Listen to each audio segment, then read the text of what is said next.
सद्भावना city news Uttar Pradesh Uttarakhand आपको खबरों में रखे सबसे आगे।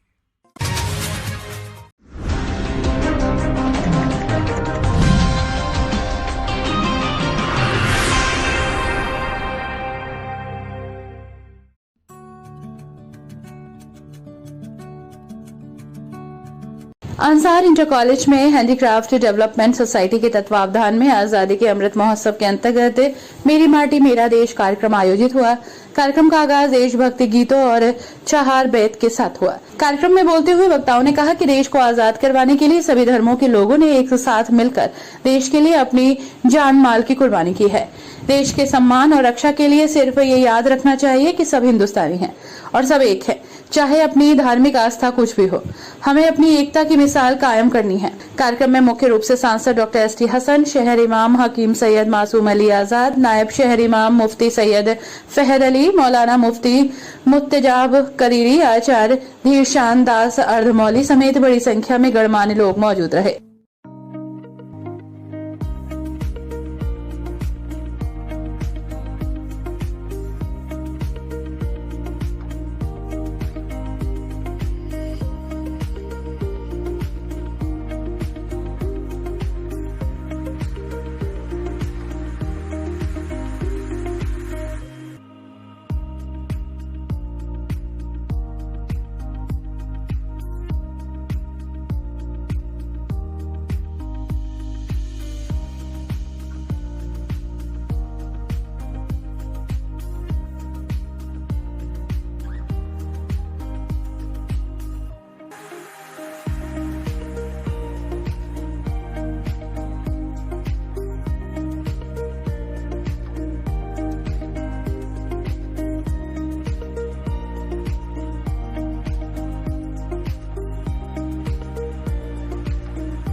उपलक्ष्य में हो रहा है।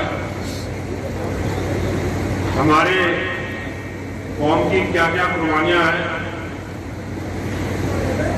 उसको साबित करने के लिए हमें वक्त वक्त पर जो गॉडसे के मानने वाले हैं उन्हें सबूत देना पड़ता है। ये हमारे लिए बड़े शर्म की बात है। हम गांधीवादी लोग हैं जिन्होंने हमेशा गांधी जी को अपना आइडियल माना और इस मुल्क के लिए कुर्बानियां दी हैं। आज जो हालात मुल्क में हमारे चल रहे हैं वो आप लोगों से छुपे नहीं हैं। मेरी दुआ है इस प्रोग्राम के माध्यम से कि हमारे मुल्क के हालात अच्छे हो, मणिपुर के हालात अच्छे हो और हमें भाईचारा हो। इसी के साथ हैं और फिर ये जो फिरका परस्त होता है, नफरत होता है, ईर्ष्या होती है, ये सब दूर चली जाती हैं और फिर प्यार ही प्यार चारों तरफ दिखाई देता है। तो ये जो हमारा देश है ये गुरुओं का देश रहा है, फकीरों का देश रहा है और वही संस्कृति को हमने आगे को बढ़ाना। अगर हमारे यहाँ गुरुओं का सम्मान रहेगा, हमारे यहाँ हमारे बुजुर्गों का सम्मान रहेगा, माता पिता का सम्मान रहेगा, इस देश के प्रति हमारा सम्मान रहेगा, संस्कृति के प्रति सम्मान रहेगा, तो जैसा आप देख रहे हो सारा संसार चल रहा है लेकिन हमारा हिंदुस्तान बढ़ रहा है। आज यहां पर एक दूसरे को नफरत की निगाह से नहीं देखा जाता। देखिए फूल होता है, जिस गुलाब को पहनकर हम खड़े उसमें भी कांटे होते हैं। कोई फल खाते तो पूरा नहीं खाते, उसमें भी कुछ ना कुछ छीलना पड़ता है। तो बुराई के साथ भलाई होती है, भलाई के साथ बुराई होती है, लेकिन गिलास आधा भरा है आधा खाली है, ये हमारे देखने का नजरिया है। हजारों वर्ष पहले कहा गया सारे जहां से अच्छा हिंदुस्तान हमारा, वो आज भी अक्षरशः मैं जो हूँ वो मसीह धर्म से ताल्लुक रखता हूँ और टेलीकोटी चर्च जो कि मुरादाबाद में है, मैं उसमें पासवान हूँ। तो मैं उसके पासवान की हैसियत से भी आप सबका खैर मकदम करता हूँ और दुआ करता हूँ कि ईश्वर की दया आप सबके साथ बनी रहने पाए। चल के कहाँ से आई जात धर्म की दीवार, यीशु ने सिखाया करो तुम दुश्मनों से भी प्यार, यीशु ने सिखाया करो तुम दुश्मनों से भी प्यार, है ये मेरी दुआ सलामत। जिस वतन में आप पैदा हुए उससे मोहब्बत करनी ईमान का आधा हिस्सा है, बाकी सारी बातें आधे में समझ। तो यहाँ आज सब हम लोग अपने वतन की मिट्टी से मोहब्बत करने के लिए, मेरी माटी मेरा देश, 100 नमन करूं मैं भैया, 100 नमन करूं, मेरे भारत की माटी है चंदन और वीर, मेरे भारत की माटी है। अपने देश की मिट्टी जिसकी गोद में हम पैदा हुए, खेल के पले बढ़े, आज हम इस लायक हैं, उससे मोहब्बत करना हर मजहब में, हर दीन में, हर धर्म में हमें सिखाया गया है। तो आप सबको हमने उसी के मुल्क में शुरू करने के लिए उसको यहाँ से निकाला है। बहरहाल ये हमारा मुल्क है, हम यहाँ पैदा हुए हैं, हमारे स्वरूप कुर्बानियाँ दी हैं, बड़ी बड़ी मेहनतें की हैं और दुआएं की हैं कि इस मुल्क तरक्की के साथ बढ़ना चाहिए और प्यार मोहब्बत के साथ आवाम को रहना चाहिए। ये हमारे बड़ों से सीख है, उनका कहना है हम सबको इसी पर चलना है ताकि क़यादत बहामी पैदा होती रहे और मुल्क तरक्की करता रहे।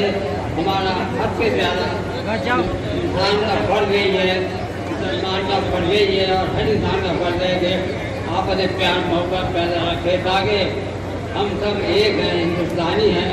अपने अपने मज़हब पे ज़रूर है आस्था रखते हैं, अपने मज़हब का अमल करते हैं जो हमें आज़ादी है मज़हब का अमल करने की, कि हर मज़हब वाला अपने मज़हब धर्म पर चलता है। लेकिन जब हम बाहर आते हैं तो सब हिंदुस्तानी एक ही नारा होता है, एक ही शहर होता है, एक ही इतिहाद होता है कि हमारी पहचान है। मैं दुआ अल्लाह ताला से हमारे मुल्क में शहर में अमन चैन सुकून कायम फरमाए और बादशाह का काम जल्दी से जल्द होगा। ज़्यादा तालीम हासिल करने के लिए कोशिश करनी चाहिए ताकि हम दूसरों के साथ खड़े हो सके और तरक्की कर सके। हिंदू मुस्लिम सिख ईसाई इतिहाद जिंदाबाद, हमारा मुल्क का हूँ, बधाई देता हूँ, तहे दिल से बधाई देता हूँ। जिस तरीके से हम सब लोगों ने मिल करके जो मुरादाबाद की गंगा जमनी तहजीब रही है उसका परिचय देते हुए जिस तरह से इस स्वतंत्रता दिवस को हम सब ने मिलकर के मनाया है, उसके लिए मुरादाबाद वासियों की जितनी भी तारीफ की जाए वो कम है। पिछले वर्ष में हर घर तिरंगा कार्यक्रम हम लोगों ने आयोजित किया था और मुझे इस बात का फख्र है कि कोई भी घर ऐसा नहीं बचा जहां तिरंगा नहीं फहराया गया, पूरे मुरादाबाद शहर में। और कमोबेश इस बार भी वही स्थितियाँ रही कि हर घर में तिरंगा फहरा और सब लोगों ने इस कार्यक्रम में बहुत ही जोशो और खरोश से प्रतिभाग किया, चाहे वो नन्हे बच्चे रहे हैं, चाहे बड़े और जवान और सीनियर सिटीजन्स रहे हैं। सभी लोगों ने बड़े अच्छे से इस आयोजन में अपनी भूमिका अदा की। हमारे पहले के साथियों ने जैसा अभी कहा कि जिस देश में हम रहते हैं, जिस देश के कारण हमारा अस्तित्व है, उस मुल्क से प्यार करना हम सब लोगों का दायित्व बनता है और हम सब अपने मुल्क से प्यार करते भी हैं, इसमें भी कहीं कोई संशय नहीं है, शक भी नहीं है। और इसी मोहब्बत का नतीजा है कि हिंदुस्तान निरंतर प्रगति के पथ पर आगे बढ़ता चला जा रहा है। लगभग 200 साल तक हम लोग विदेशी ताकतों के अधीन गुलाम रहे और जब 1947 में देश आज़ाद हुआ तो चूंकि ब्रिटिशर्स को मालूम था कि हमें देश छोड़ करके अब जाना ही पड़ेगा क्योंकि हिंदुस्तानी जागरूक हो चुका है, अब यहाँ ज़्यादा लंबे समय तक सत्ता नहीं रखी जा सकती है, उन्हें मालूम था कि जाना है। उसका नतीजा ये हुआ कि जब 1947 में तुम्हारी किसी ने नहीं दी जो मुरादाबाद के नवाब ने दी, लेकिन मैं अफसोस और मुझे शिकायत है कि आज के हिंदुस्तान के बच्चों को उनका नाम तक नहीं मालूम है। कि मुल्क आजाद हुआ, हम सब ने मिलकर वो लड़ाई लड़ी थी, वो जंग लड़ी थी। मुझे बुजुर्ग ने बताया था कि मुरादाबाद में एक मंदिर है, उसके नीचे तहखाना है। जब उस जमाने में हिंदू मुसलमान अंग्रेजों से डर के छुप गए थे तो एक तरफ मुसलमान अपनी नमाज पढ़ते थे, दूसरी तरफ हिंदू भाई अपनी इबादत करते थे, पूजा करते थे। किसी की इबादत में खलल नहीं आया, न ही किसी के मंदिर कोई अपवित्र हुआ। आज हम किस दौर में खड़े हैं जब मस्जिद ना बने, यहाँ मंदिर ना बने, यहाँ पे इबादत ना हो, या नमाज ना हो, या अजान ना हो। आज हम इस दौर में खड़े हैं। हमारे बुजुर्गों ने अपने खून से सींचा था इस मुल्क को। अफसोस है हमें इस बात का, मैं भी जिम्मेदार हूँ। था आज यहाँ अंसार इंटर कॉलेज में, इसमें सभी धर्मगुरु और तमाम ही गणमान्य शहर के नागरिक, संभ्रांत व्यक्ति, हिंदुस्तान से मोहब्बत करने वाले लोग यहाँ शामिल हुए और मीडिया के साथ ही पत्रकार बंधु, हमारे सांसद, विधायक, माननीय जिलाधिकारी एडीएम सिटी और जिला प्रशासन पुलिस के कई अधिकारी, जीएसटी के अधिकारी और उपायुक्त उद्योग, जिला उद्योग केंद्र, सब लोगों ने मिलजुल कर स्कूलों के बच्चे रहे, लिटिल एंजल्स पब्लिक स्कूल, और यहाँ एक कार्यक्रम हुआ। इसमें लोगों ने अपने अपने बात रखी, आज़ादी को लेकर नात शरीफ पढ़ी, किसी ने अपना नज़्म पढ़ी। बहुत अच्छे से लोगों ने एक आपस में खुशियाँ बांटी, फिर एक दावत का एहतमाम हुआ और मिठाइयाँ बांटी। देश में जो है खुली हवा ले रहा है। हमारे बुजुर्गों ने जो कुर्बानियाँ दी थी इस देश को आज़ाद कराने में, हम उसको जी रहे हैं और सेलिब्रेट कर रहे हैं। और हम यही है कि देश में संविधान हमारा कायम रहे और हमारा मुल्क हिफाजत रहे हमारे मुल्क की, और हम सब लोग मिलजुल कर रहे हैं।